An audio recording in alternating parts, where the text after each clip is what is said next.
Hello అండి, అందరికీ నమస్కారం. Welcome back to my channel.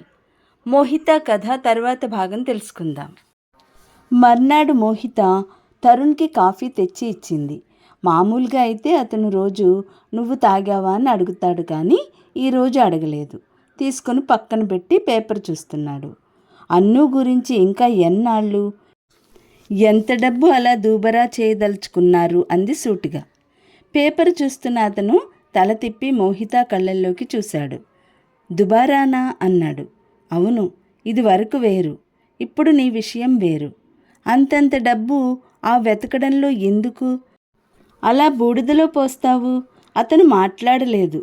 చెప్పు అంది. ఏం చెప్పను? నేను అడిగిన దానికి చెప్పు. నువ్వు సెన్స్లెస్గా అడిగిన దానికి నేను సమాధానం చెప్పలేను. డబ్బు ఎంత కష్టపడితే వస్తుందో తెలుసా? నువ్వు చెబుతున్నావుగా, తెలుసుకుంటాను. తరుణ్, మన మధ్య ఇలా ఈ విషయంలో అభిప్రాయ భేదం రావడం నాకు ఇష్టం లేదు. మనం సంపాదించే ప్రతి రూపాయి మన కోసం ఎలా సద్వినియోగం అవుతుందా అని మనం ఆలోచించుకోవాలి. అంతేగాని నేనేం వేస్ట్ చేయడం లేదే. మొన్న బొంబాయి ప్రయాణం సంగతి ఏంటి? అది వేస్ట్ కాదు, నేను నిర్వర్తించాల్సిన ధర్మం అన్నాడు తరుణ్. ఏమిటా ధర్మం? ఇప్పుడు నీకు భార్యాపిల్లలున్నారు. వారికి నేనేం అన్యాయం చేయలేదే. పెళ్ళికి ముందే చెప్పాను, తెలిసే చేసుకున్నావు. మళ్ళీ ఇప్పుడు ఇదేం మాట? ఇంతలో ఫోన్ మోగింది. అతను వెళ్ళి తీశాడు. నేనిప్పుడే అరగంటలో వచ్చేస్తున్నాను అని పెట్టేసి వెళ్ళిపోయాడు. అతను స్నానం చేసి వచ్చాడు. మోహిత అతని కోసం టిఫిన్ డైనింగ్ టేబుల్ మీద పెట్టింది. అతను గమనించినట్టే వెళుతున్నాడు. టిఫిన్ పెట్టాను తరుణ్ అని పిలిచింది. టైం లేదు. తరుణ్ ప్లీజ్ అంది. అతని దగ్గరకు వచ్చి చెయ్యి పట్టుకుంది. నేనిప్పుడేం చేశాను అంది రోషంగా. నా డబ్బు దుబారా గురించి ఆలోచించకు. డబ్బు ఎలా సంపాదించాలో, ఎలా పొదుపు చేయాలో నాకు రెండూ తెలుసు. మనిద్దరం ఎలా సుఖంగా ఉండగలమో దాన్ని గురించి ఆలోచించు.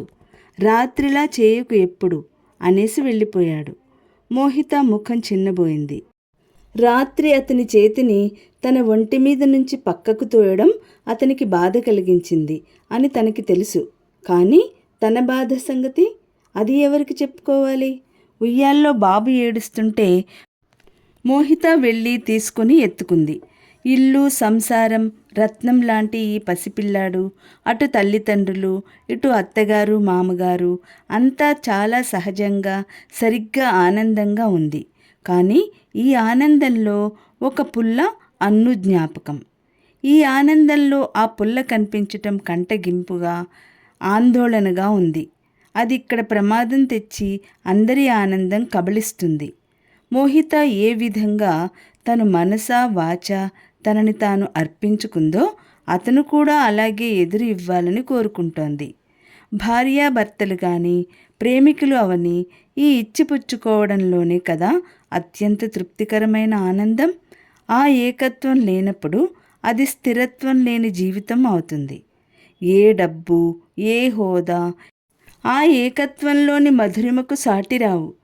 తరుణ్ తనని పెళ్లి చేసుకున్నాడు, కానీ సంపూర్ణంగా తనవాడు కాలేకపోతున్నాడు. అది తనకి రాను రాను అర్థం అవుతోంది కాబట్టే ఈ బాధ. అదేమంటే అంతా నీకు చెప్పేశానుగా అంటాడు. నువ్వు తెలిసే చేసుకున్నావు నన్ను, మళ్ళా ఇదేమిటి అని నిలదీస్తాడు. దానికి జవాబు చెప్పుకోలేకపోతుంది. అతని జీవితంలో ఆడపిల్లలు రాక కాదు, అతనే వాళ్ళని దగ్గరకు రానియలేదు. వాళ్ళు బాగా డబ్బున్నవాళ్లే, అందం చదువు ఉన్నవాళ్లే. వాళ్ళు అన్ను విషయం వినగానే పారిపోయారనుకోవడానికి వాళ్ళకి అసలు ఆ సంగతే తెలియలేదు అని చెప్పాడు తరుణ్. నాకు వారి ధోరణి, జీవన గమ్యం పట్ల ఎన్నుకున్న మార్గం నచ్చలేదు. నాకు వాళ్లతో కుదరదు అనిపించింది అన్నాడు. తరుణ్ ఉదయం ఇంట్లోంచి వెళ్ళిపోయాడు. రాత్రి పొద్దుపోయిన తర్వాత వచ్చాడు. వచ్చి బట్టలు మార్చుకొని వెళ్ళి స్నానం చేసి వచ్చి పడుకున్నాడు. భోజనం చేద్దువుగాని రా అని పిలిచింది. నేను భోజనం చేశాను అన్నాడు. నేను నమ్మను అంది. చెప్పిన మాట నమ్మకపోతే నేనేం చేయలేను అన్నాడు. రా రమ్మంటుంటే చేయి పట్టి లాగింది. అతను మంచం మీద నుంచి లేవలేదు. మోహిత మంచం మీద కూర్చుని హఠాత్తుగా వంగి అతని ఛాతీ మీద తల ఆనించుకుంది. తరుణ్, సారీ, రాత్రి నిన్ను బాధ పెట్టాను అంది. ఇంకెప్పుడూ చెయ్యను అంది వాగ్దానం చేస్తున్నట్లు. అతను లేచి వచ్చాడు. ఇద్దరూ కలిసి భోజనం చేశారు. తర్వాత మోహిత అతని ఒడిలో తలపెట్టుకొని పడుకుంది. ఒక్కోసారి ఆలోచిస్తే నాకు భయం వేస్తుంది తరుణ్ అంది. ఏ విషయంలో అన్నాడు. మన పెళ్లి విషయంలో. నేను సరైన నిర్ణయం తీసుకున్నానా అని. ఇప్పుడు అది ఆలోచించి ప్రయోజనం ఏమిటి? మనం చాలా దూరం వచ్చేసాం. చెయ్యి పట్టి ఉయ్యాల్లో బాబును చూపిస్తూ పిచ్చి ఆలోచనలు చేయకుండా వాడి భవిష్యత్ గురించి ఆలోచించడం అలవాటు చేసుకో అన్నాడు. మా అమ్మా నాన్న, మీ అమ్మా నాన్న చూడు ఎంత ఆనందంగా ఉన్నారో మోహి. నువ్వు చాలా అనవసరమైన ఆలోచనలు చేస్తున్నావు. నువ్వు ఇంత తీరుబడిగా ఉంటే నాకు ప్రమాదం. రేపటి నుంచి నువ్వు కూడా ఆఫీస్కి వెళ్తున్నావు. మధ్యలో ఇంటికి రావడం లేదు నువ్వు అని ఆదేశించాడు. విశ్వనాథం గారు, శాంతమ్మ, పరిమళమ్మ గారు, రమానందం గారు నలుగురు కలిసి సౌత్ టూర్ వెళ్ళారు. మనుమడిని వదిలి వెళ్ళడానికి పరిమళమ్మ గారు ఓ పట్టాను ఒప్పుకోలేదు. పర్వాలేదు, బయలుదేరు, మోహిత చూసుకుంటుంది అన్నారు రమానందం. ఎవరు పిల్లల్ని వాళ్ళు చూసుకునే ఛాన్సు ఇవ్వాలి మనం. మన అవసరం వాళ్ళకి ఉన్నప్పుడు తప్పకుండా సాయం చేయాలి. శాంతమ్మ గారికి మాత్రం మనుమడు కాదా? ఆవిడ నీలా చేస్తోందా అని మందలించారాయన. ఏమోనండి, అనుని వదలాలి అనిపించటం లేదు. వాడి ఆటపాటలు చూసి ఆనందంలో గల సంతోషం నాకు ఇక దేనిలోనూ కనిపించటం లేదు అంది పరిమళమ్మ.